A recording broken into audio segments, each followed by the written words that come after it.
Hello and welcome to News Central Now. I am Adebola Adegba. The top stories at this hour. Normalcy returns to Emir Sanusi's palace after security operatives laid siege. The federal government allays fears, says no new COVID-19 variant XEC strain in Nigeria. The counting begins as polls close in Ghana's presidential and parliamentary elections. And details shortly.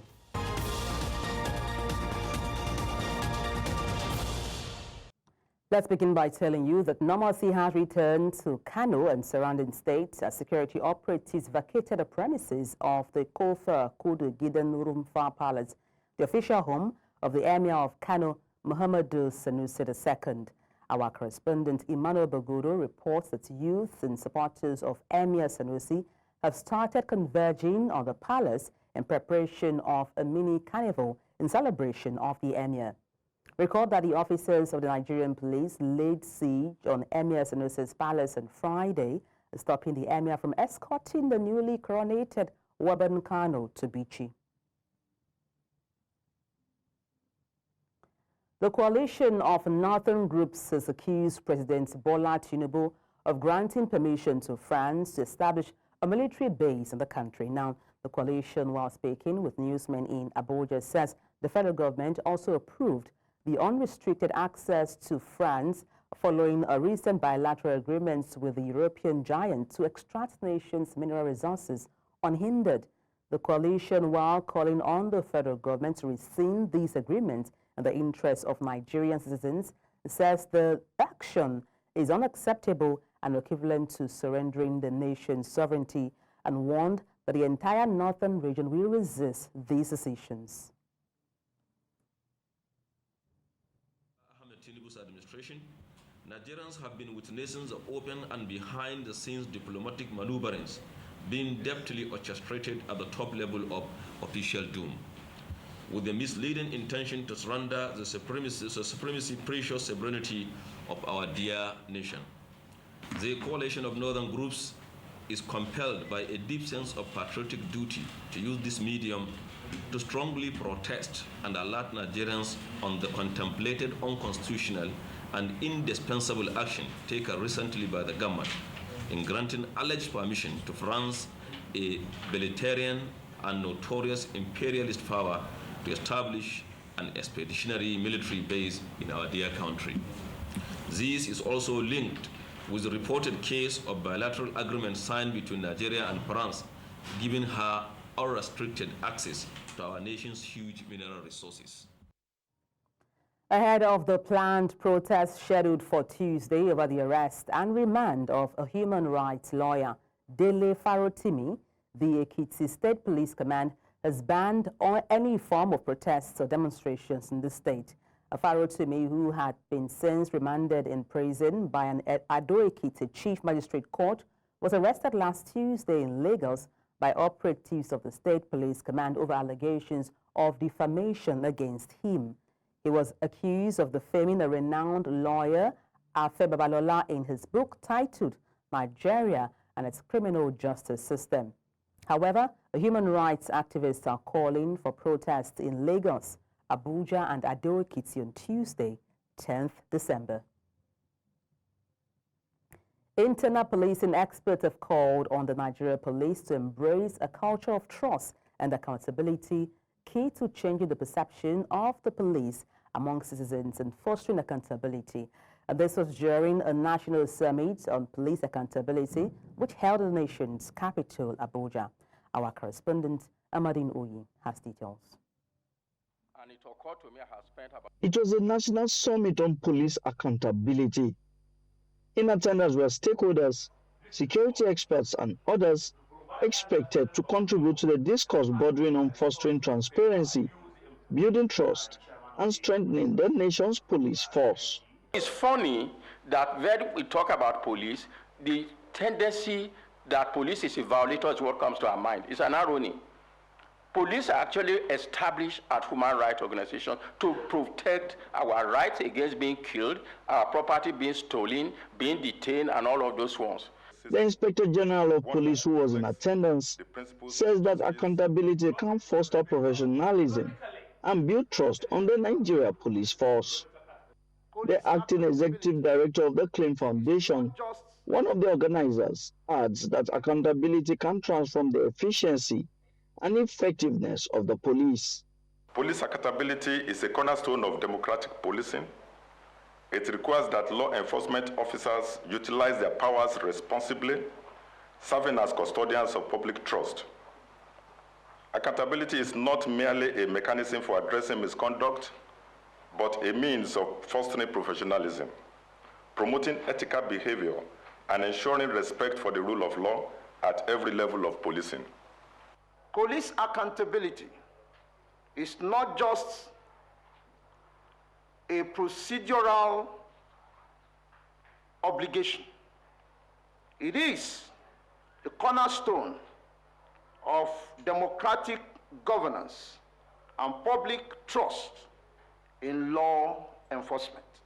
Stakeholders add that it can improve community safety, calling for practical actions that will build the trust of the public on the police. When the public trusts the police to act impartially and uphold their rights, a vital bond is formed, strengthening cooperation and community safety. We are dedicated to building a system where every officer, regardless of rank, upholds justice and equity, and where every citizen can hold us accountable. We must move beyond rhetorics to practical strategies that officers can apply in their daily work. We must ensure that trust in police fairness and effectiveness translate into increased collective efficacy in our communities. The Inspector General of Police assured those present that internal measures are already being put in place to entrench a culture of accountability among personnel of the Nigeria Police Force. In Abuja for News Central, I am Amadine Uyi. Away from that, civil society organizations, CSOs, have described as unnecessary the National Assembly's efforts to create 10 new states in Nigeria, citing economic and developmental concerns. Now, they argue that most existing states are unviable and underdeveloped, urging the legislature to focus on promoting good governance and granting autonomy to local government. The bill, which proposed states like Coastal, Tiga, Ekiti, Anioma, Okeogun, have passed various legislative stages but face criticism. The CSOs, including CISLAC, Yaga Africa, and Citizens Participation Against Corruption Initiative, question the economic viability of new state, emphasizing the need to improve governance in current ones. Critics claim state creation serves political interests rather than addressing infrastructure, healthcare, and education deficits. And to dive deeper into that conversation, we're joined by legal practitioner Tunji Abdul Hamid. Good evening, glad to have you join me on the news. Good evening, thank you for having me. All right, so let me kick off by asking what you think are the legal procedures and as well as requirements for the creation of new state according to the Constitution of Nigeria. And then why do you think civil societies believe this process should be scrutinized? Yeah, I think the procedure for creation of state is as contained in Section 8 of the Constitution of Federal Republic of Nigeria, 1999, as amended. And that procedure requires that it will be considered as a bill at the National Assembly. And what as National Assembly, I mean both the Senate and the Rep. And it will go through the states because it must be approved by at least two-thirds, because two-thirds of the House of Assembly of the states, because it has to do with what's it called? Constitutional amendments. So it must go through all those processes as required by law for it to be approved as a state. So in other words, it's a complex procedure which must be followed before it can be passed. I think for you to say you are asking for a state, there's no any clear requirement in the Constitution as to what must you have to say you are asking for. You know that there are what's it called, land demarcation that must be available for you to say we want a state of so whatever. But it must be in line with the Constitution and then they must go through that process before it can be passed. But do we need new states now? That is the question that's been asked, and which I think it is not necessary as far as I'm concerned. We do not require more states as it is today, because the states that we have already, we can't even maintain them. They are not even viable. They cannot even be costed because they can't sustain themselves. So if you are creating more states, what are you creating them for? Is it for the purpose of a political exigency, or for the purpose of ensuring good governance? If it's for good governance, I think we don't need the creation of more states. I want to align myself with the civil society group, and I want to also align myself regarding their recommendation that local government should be given more power to be able to do things. Because I was in a particular state last week or so, and I was going through some area in that state. I said, look, this state is too large and for one governor to handle. But that does not mean we must have more states. What we need to do is to empower the local government. In other words, when you have a local government, and you make sure that, look, this local government, all the roads in your area, all the schools in your area, all the health center or hospitals in your area, you must be in your care. You must have the power to deal with them. Don't make it a responsibility of the governor.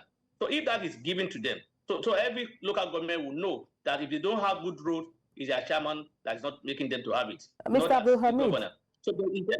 Yeah, Mr. Abdul Hamid, apologies for butting in there. Talking about the local governments, one concern we have seen regarding creation of additional state is regarding, certain, ethnicity being marginalized or underserved. How do you think this current system politically can be reformed to address those concerns without resulting to further fragmentation of states? The only area that can talk about marginalization is I think it is southeast or so. If you talk about geopolitical zones, there is a state that has just 5. A political zone that has just 5 states, and where some other people have 7 and some has 6. So if you want to balance that situation, you can say, okay, let's create one or more to make this one balance. But to have state everywhere, the way it's going, we have just 10 now. It will become 20 thereafter. I tell you, everybody want to be, and it's not for governance. It's because politicians, the more they get state, the more they get more appointments, and that's the essence of it. It's not about governance. So for me, I think, in that regard, they can balance out. They can just create 1 or 2 states in those areas where they have deficiency to make it up. But to generalize it and say you can bring a request for state creation, you can bring. I know it may not go through. It may not go through. It's just starting at the National Assembly. The first reading is just an introduction. It's where it just passed, and that is just a mere. It's normal. Every bill will definitely pass through the first reading, because first reading is just a place where you introduce the bill to the House, and then they won't do any debate on it. They just tell them the purpose of the bill, and that's all. So let's see how it goes. But for me, I don't think it will be difficult to skate through, because political interest, religious interest, and other interests will come in, and thereafter, and they may not be able to get it right in that regard. Now let's talk about issues bordering on intertribal wars as well as ethnicity. What do you propose or think should be a lasting solution to address grievances of regions advocating for state creation? Now looking at it long term, what should be a lasting solution to addressing such grievances among ethnicities? Do we have so much ethnic grants? Well, we may have, because of the way and manner the states were created. If you recall, the states were created not by fiat, not that was by decree. There was no any proper deliberation as to what to do and how to do, and where to make the local government and where to make the head office or the state capital or so. So in that regard, people are complaining of marginalization to an extent. There are certain areas that are not supposed to have it to be a state. It's a state, or that's not supposed to be the capital of a state capital. But like I said earlier on, I don't see much in that regard. The only area that I see the new complaint of marginalization is that area where the region, where they have just less, not up to the par with other region. But aside from that, the issue of religion and the other sentiment is just by politicians. They just want to create it to get benefit for themselves. And they know they will use people to talk about marginalization for their own personal benefit. And that's just it. So for me, the idea of religious sentiments ethnic sentiment has been one of our major problems. And it's going to be difficult to have solution to this problem, except we all have a change of attitude and we see everybody as one, whether you are a Muslim, a Christian, or you are from one particular ethnic sentiment or not. If one will see ourselves one, that's when we'll be able to cure the situation. But as it is today, we are not even seeing ourselves as Nigeria. We are not even seeing ourselves as, if you are from Lagos State or Kwara State, you are not even seeing yourself as member of, as one, as a Kwara or as a Lagosian. You still talk about these are from Ekpe, these are from Badagry, these are from this particular part of it. So that sentiment are too glaring, and until we change our attitude and clear our mind of the fact that, look, we must be talking about one particular entity, and that's where we'll get it right. And that's a fine place to leave it. Thank you so much for your time on the news. Tunji Abdul Hamid, legal practitioner, many thanks indeed. Thank you for having me. It's my pleasure to be with you. After the break, a flood ravages border town of Gamboru Ngala in Borno State. Details shortly. Join us again.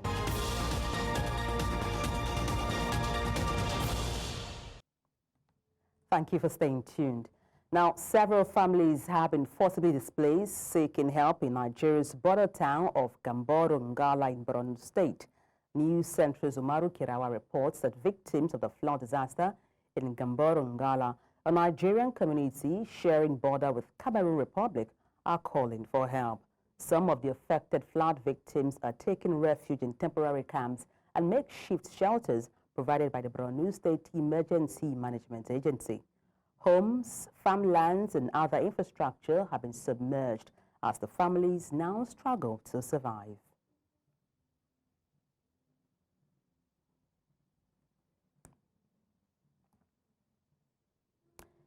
And now to politics, where the National Working Committee, NWC, of the PDP has rejected the expulsion of House of Representatives member Ikenga Ugochinyere by the Umopia Ward Chapter in Imo State.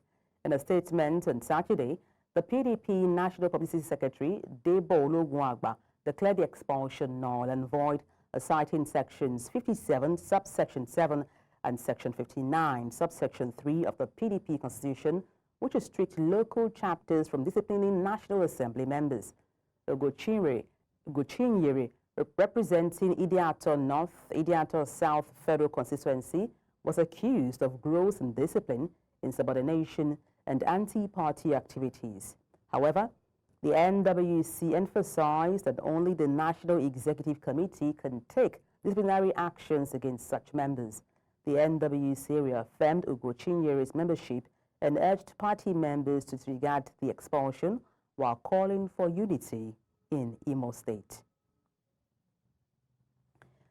Talking about health now, the Federal Ministry of Health and Social Welfare has clarified that there is no evidence of the newly detected COVID-19 variant XEC in Nigeria. The variant, first reported in Germany and now present in 43 countries, has raised global concerns due to its heightened virulence. In a statement issued on Saturday, the ministry urged the public to disregard rumors linking the variant to Nigeria, citing a widely shared misleading letter.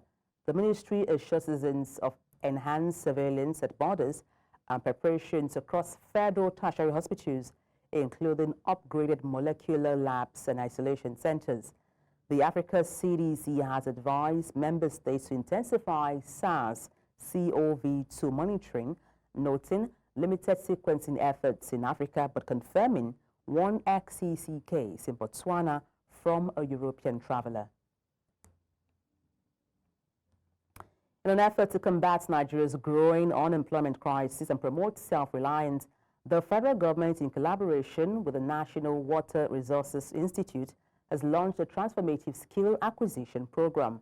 This initiative aims to empower Nigerian youths with practical skills in waterway management, drilling, and pump technology to reduce dependency on traditional white-collar jobs. Our correspondent, Idong Yusuf, has details. The program, initiated by the federal government in collaboration with the National Water Resource Institute, addresses the high unemployment rate and economic challenges faced by young Nigerians. It provides not only knowledge, but also starter kits to help participants embark on their journey towards financial independence. The skills acquired are essential, focusing on modern technological advancements in water resource management, a vital sector for the nation's development. Government cannot provide employment to all the youths, but they can train them so that they can be on their own. And on their own means that they can also be, they can employ others people. Participants in this transformative program were selected from all 6 geopolitical zones of Nigeria, ensuring that every region benefits from the opportunities created. As Nigeria faces a wave of young people seeking better opportunities abroad, the leadership of the National Water Resource Institute is urging graduates to resist the Japa syndrome and instead use their newfound skills to help drive the nation's economic growth. The number of people with certificates are very many, but they are not employable. Those ones are what will give them sustenance in life. With what they have gotten here, if they go to practice, they will to sustain themselves and maintain their family. The environment is there, and the space is there. So let them develop themselves. They should stop lazying. Some of the beneficiaries of the program say that they are eager to pass on their knowledge to others, thereby multiplying its impacts. Based on the program I was benefited from, which is water well drilling, we have been trained in so many aspects. So I need to help to empower others in my locality. And with this, I can be self-employed because I can get my contract out there and work. I can't say that I don't have a job. I am now having a job. And with this certificate, I can be able to collect contract from any organization. This initiative is one of many efforts being put in place to create lasting change in Nigeria's economy, offering young people the skills, resources, and confidence needed to forge their own paths to success. Hundreds of young Africans converge on Asaba, the Delta State capital, South Nigeria, for a boot camp tagged social innovators and leadership, where leadership crisis, a major obstacle to the continent's development, is scrutinized and addressed with a forward-thinking approach to tackling the root causes hindering the growth of democratic systems. Now, experts identified the lack of robust institutions and poor governance, among other issues, as the underlying causes of Africa's leadership crisis, and suggested strengthening institutions, promoting good governance, empowering economies, and developing leadership to build capacity, expertise, and integrity of Africa's future leaders. Our correspondent, Austin Azu, tells us more. Young people from various parts of Africa came together in Asaba, Delta State capital, Nigeria, for a week-long social innovators and leadership bootcamp event.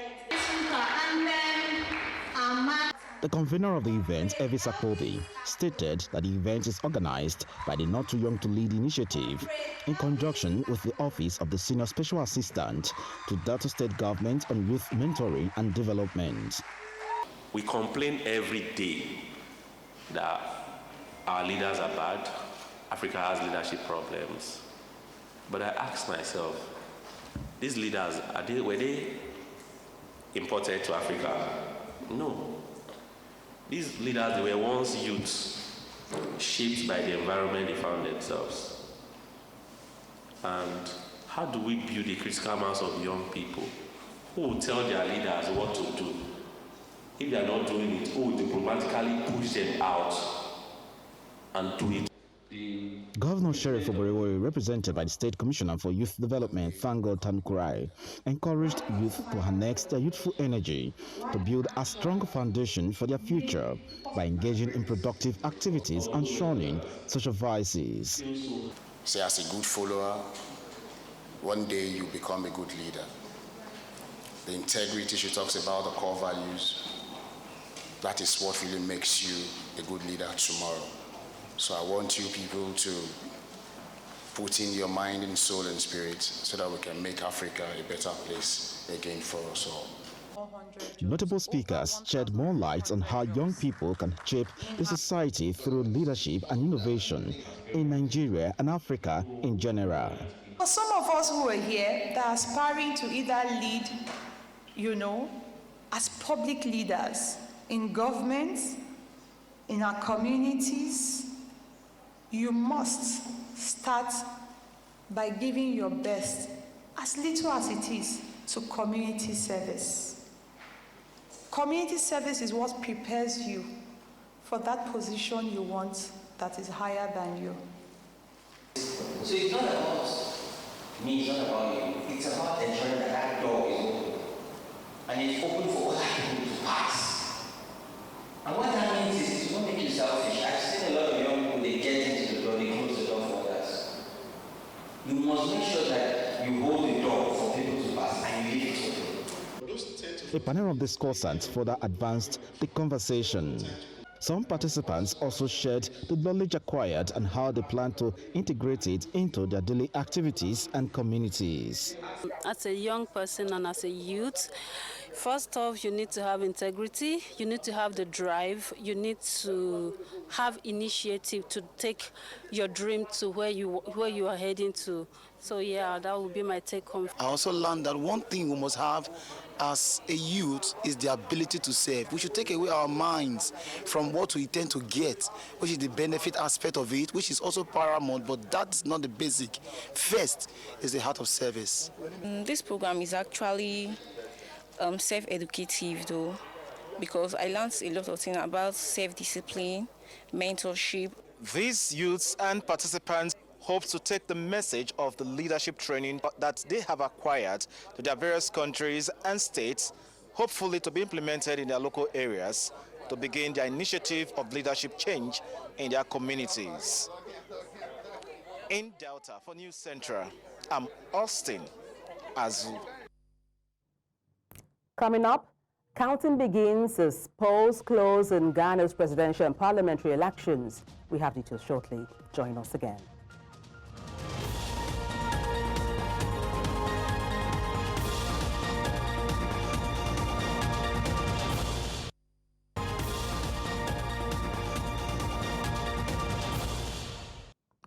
Thank you for staying with us. Voting has come to an end in Ghana's capital city of Accra as the counting of ballots begin after a presidential and parliamentary poll. The tied presidential race is pitting Vice President Mahamudu Bawumia of the NPP ruling party against opposition NDC party ex-president John Mahama. Ghana's struggling economy dominated the race after the West Africa gold and cocoa producer went through a debt default, high inflation, and negotiation for a $3 billion IMF bailout. Voters are choosing the successor to Bawumia's boss, President Nana Akufo-Addo, who steps down after serving the maximum of 2 4-year terms. They will also elect the country's new parliament.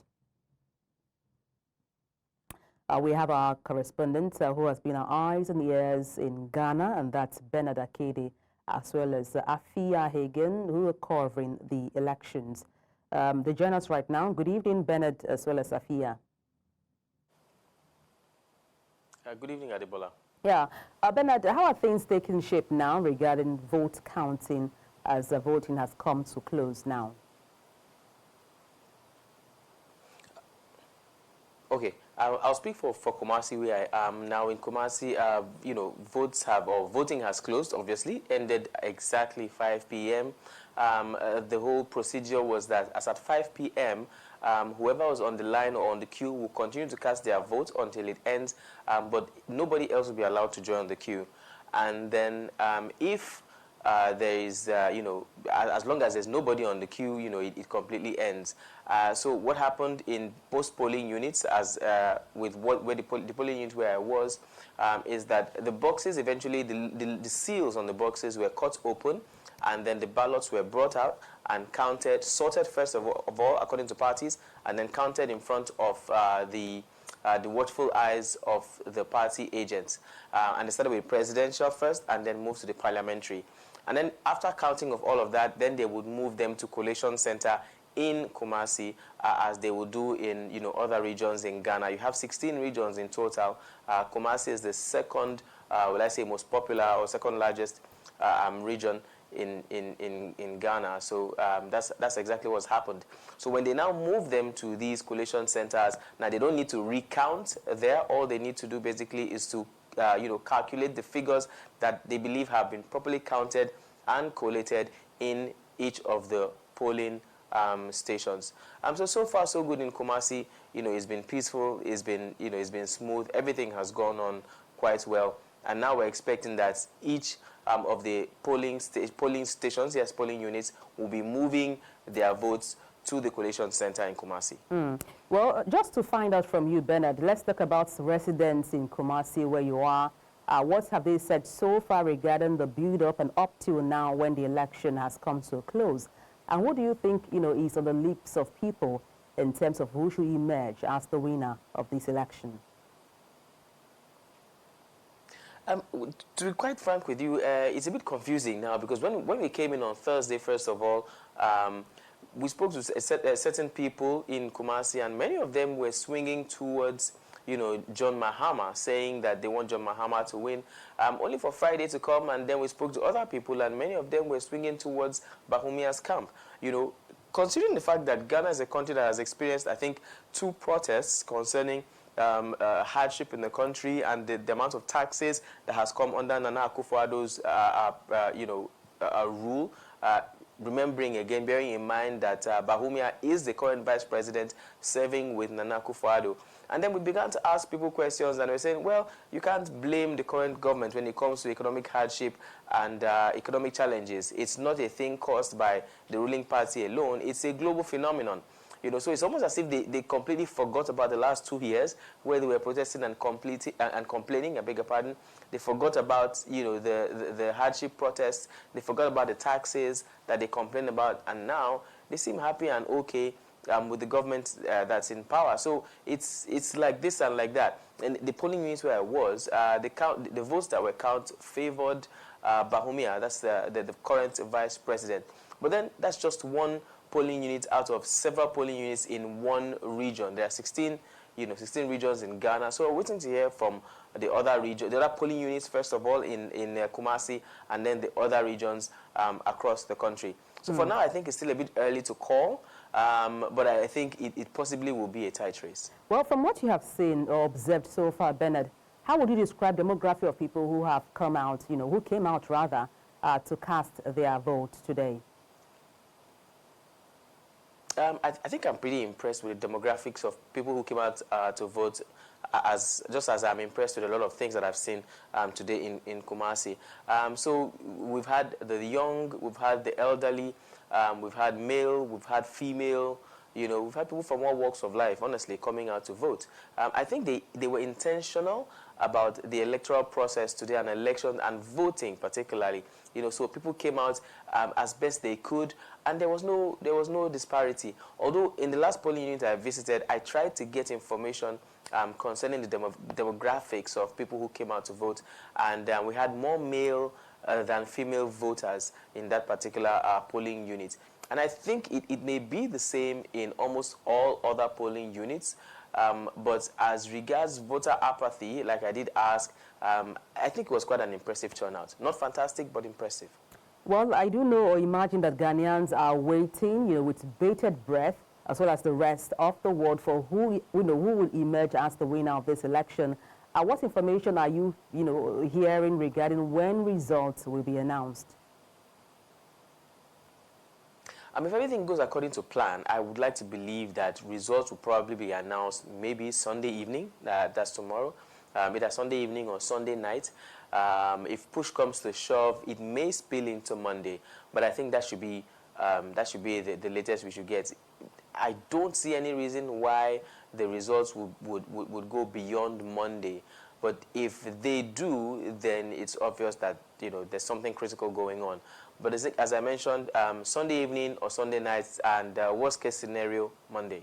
Bernard Akede brought us up to speed with how elections have turned out in Kumasi, where he was there to monitor. At least 90 people have been killed in Mozambique amid clashes between anti-government protesters and security forces sparked by October's disputed presidential elections, Civil Society group, a platform at the site said on Friday. Unrest has rocked the Southern African nation since an October 9 polls, which was won by the ruling Frelimo party in power since 1975, but announced as fraudulent by opposition parties. In a post on social media, platform at the site said 90 people have been killed between October 21st and December 5th, and nearly 3,500 people detained. A fresh wave of protests launched on Wednesday turned deadly, with police confirming at least 5 people were killed and others 3 were wounded.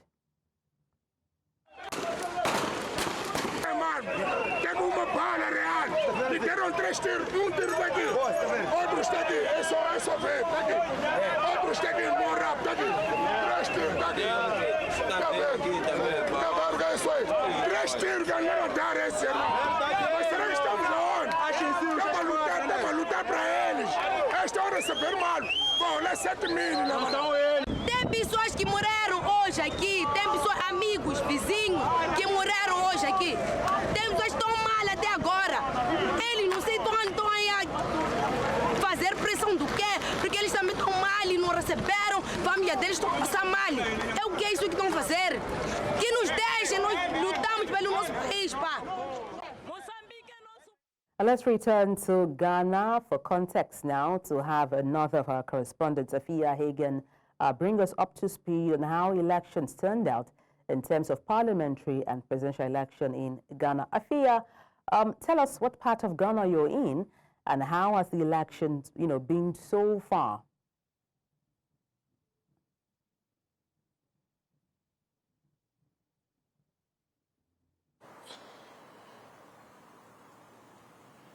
Well, I am in Accra. We went back to the SEM polling station where we were earlier on today.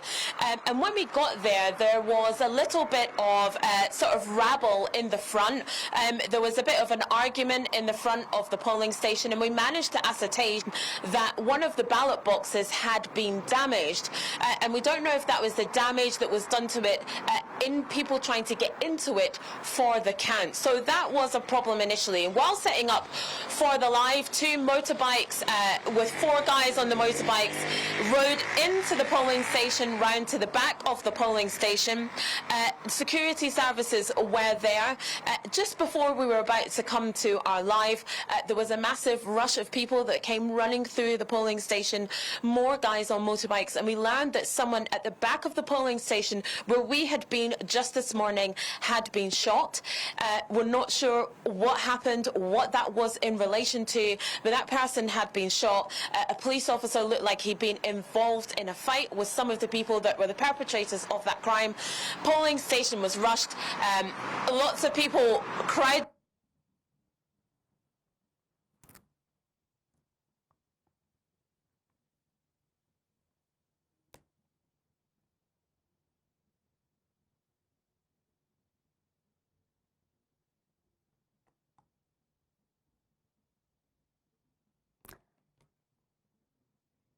All right, since we lost connection with our correspondent there, Afe Hagen, we'll try to connect with her, hopefully.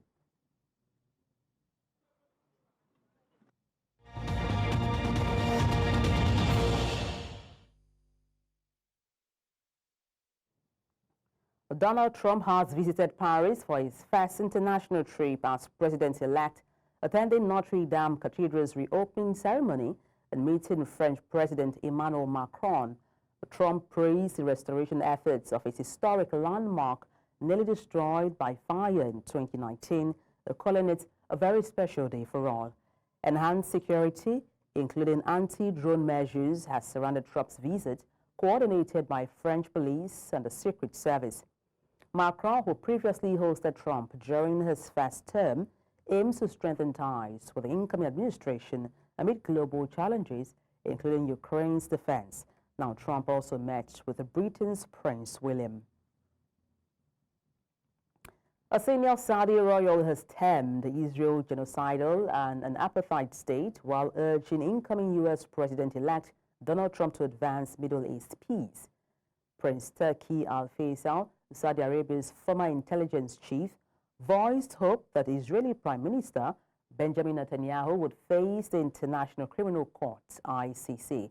And speaking at Bahrain's Manama Dialogue, he accused Israel of genocide in Gaza, echoing Crown Prince Mohammed bin Salam's recent remarks. Amnesty International has supported these allegations in a report dismissed by Israel as fabricated. Israel today, according to international human rights groups, is not only an apartheid colonial state, but it is also a genocidal one. It is committing genocide on the people of Gaza. There is a new American administration that will assume office under President-elect Mr. Donald Trump. Mr. Trump was elected with a strong mandate that can enable him to provide the statesmanship that is highly needed in the world. This will be clear when the new administration takes office.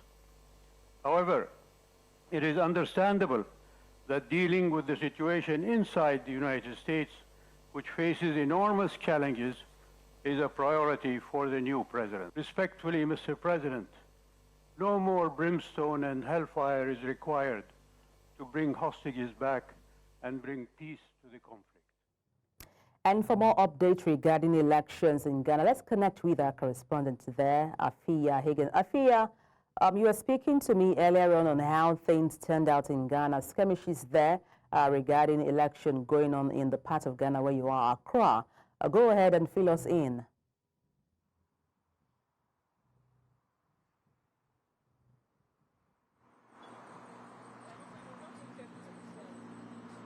Yeah, so just before we were supposed to come to you live, we were at the SEM polling station. This is a polling station that we visited earlier on this morning. So when we got there, we returned to the polling station to see what the count was going to look like. And when we got there, there was an argument outside, which we witnessed, and basically we managed to ascertain that one of the ballot boxes, had been broken into. And I think that was in the event of people trying to count the votes and collate the results.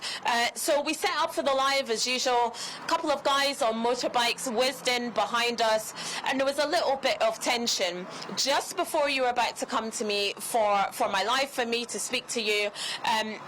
Everybody rushed the polling station. More guys on motorbikes came in. The police flooded the polling station. A police officer uniform was ripped, and it turned out that someone at the back of the polling station had been shot. And so we had to bundle into the car. We had to get out of the way.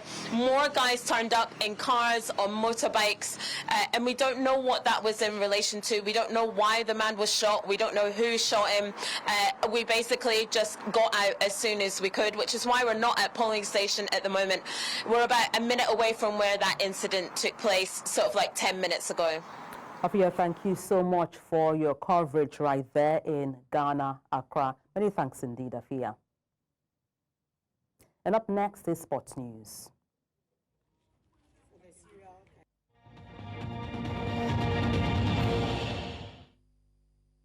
In the world of sport, former Super Eagles head coach Samson Siasia has revealed that the country's senior men's national team, the Super Eagles, can do without a foreign coach. This is coming as the Nigerian Football Federation is mulling the appointment of a foreigner to tinker the three-time African champions for the remaining 2026 FIFA World Cup qualification next year.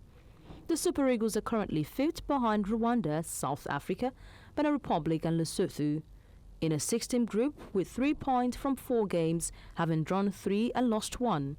The 57-year-old also called on interim head coach Augustin Iguavon to officially resign from his role with the Super Eagles and focus on his primary job as the technical director of the country's football governing body. Hussein Mohammed has been elected president of the Football Kenya Federation (FKF), succeeding Nick Uwendwa. Mohammed defeated outgoing Vice President Doris Petra and former FKF CEO Barry Otieno during Saturday's elections. Although Mohammed led a round 1 with 42 votes against Petra's 31 and Otieno's 1, the electoral rule requiring a majority of vote forced a second round. Petran Otieno conceded, leaving Mohammed unopposed. The election involved 46 county delegates, including Nairobi's 2, 18 from the top flight clubs, 10 from the National Super League, 10 from the FKF Division 1, 3 from the Women's Premier League, 2 from the Women's Super League, and James Satuma of Kefwa. Delegates also elected 9 new national executive members and a women's representative, with officials 7 4-year terms. West Ham forward Mikel Antonio is in stable condition, conscious and communicating in hospital.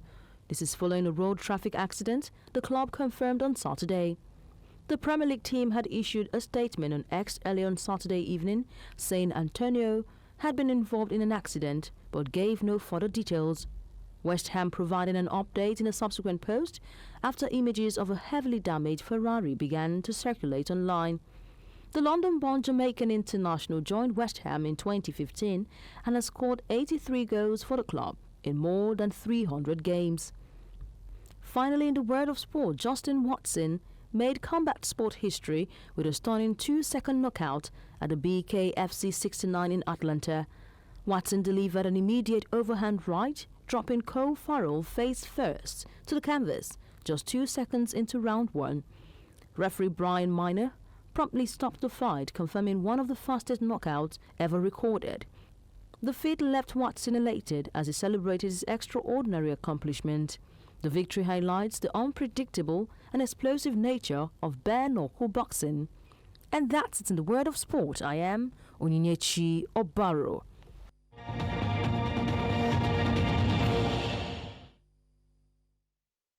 And that's all on the news. Let's take a look again at some of the major stories.